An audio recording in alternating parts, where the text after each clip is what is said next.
everybody, I'm Mrs. Delk, and this is Rainy. And this is Cool. And we're going to be reading Frosty the Snowman. Yeah, Frosty the Snowman. The first snow of the year came on the day before Christmas. It was magical. The children at school couldn't wait to go outside to play. But first, they had to watch a magician named Professor Hinkle perform. Messy, messy, messy, the professor grumbled as his magic tricks failed again and again. He threw his magic hat in the garbage, but his rabbit, Hocus Pocus, took it out and hopped off with it. Ring! The bell rang, and the school day was over. The children raced outside. A girl named Karen helped her friends make a snowman. The children gave the snowman a corncob pipe, a button nose, and 2 eyes made of coal. Now, all the snowman needed was a name. How about Frosty? Karen suggested. It was the perfect name. This girl. The children laughed and danced and sang around their new friend, Frosty the Snowman. Meanwhile, Professor Hinkle was chasing Hocus Pocus, who still had his magic hat. The professor reached for the hat, but suddenly a gust of wind blew the hat on top of Frosty's head. "Happy birthday," Frosty said, opening his eyes and smiling. The children were delighted. Their snowman had come to life. "It must be the hat," Karen said. "It must be magic." Professor Hinkle was amazed. Now he really wanted his hat back. "But it made Frosty come to life," Karen said. As the professor snatched the hat off Frosty's head, he told the children they were imagining things. No, they weren't.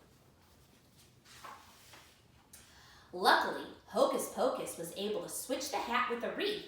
The little rabbit quickly hopped to the children. "The hat's back!" exclaimed Karen. "Let's see if Frosty will come back to life." She placed the hat on his head. "Happy birthday," Frosty said again.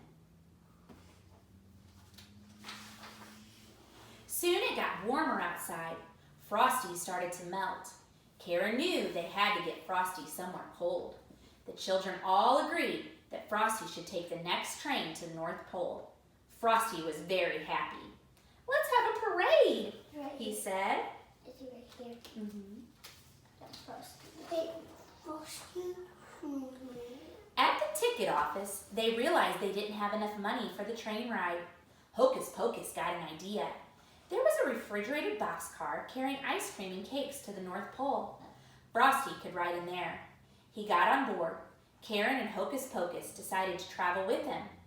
Professor Hinkle saw the 3 friends and hid underneath the train. He wanted that hat back. The boxcar was perfect for Frosty, but it was much too cold for Karen. Frosty knew he had to get Karen as warm as possible, so they got off at the next stop, and Professor Hinkle didn't see them leave the train. I need to get somewhere cold. "We've got to get Karen warmed up or she'll freeze," Frosty said. They came upon a small clearing where the forest animals were getting ready for Santa. Hocus told the animals about Karen, and the animals made her a fire. Suddenly, Professor Hinkle arrived. "Give me back my hat!" he exclaimed. She doesn't have that. Frosty does. "Get on my shoulders," Frosty said. Frosty was the fastest belly whopper in the world. Karen hopped on and quickly slid down the hill, right past Professor Hinkle.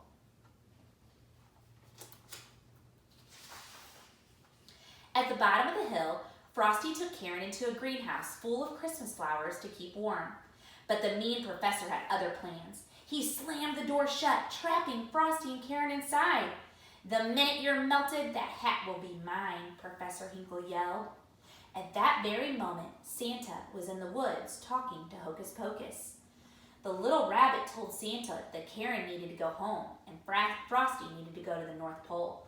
He quickly led Santa to the greenhouse. But it was too late. When they opened the door, they saw a terrible sight. Karen was crying next to a large puddle. Frosty had melted. Christmas snow can never disappear completely, Santa told Karen gently. He opened the door and a gust of magical wind blew in and turned the puddle back into Frosty.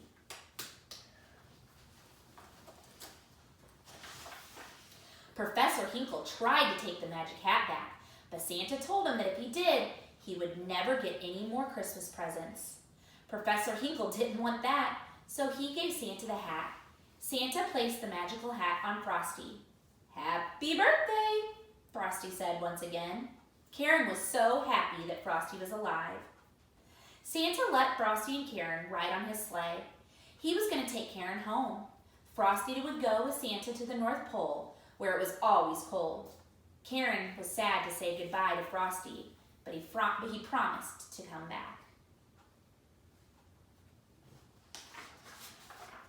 Every Christmas, Frosty visited the children, and they had a big parade to celebrate. Happy holidays! The end. Thank you so much for listening.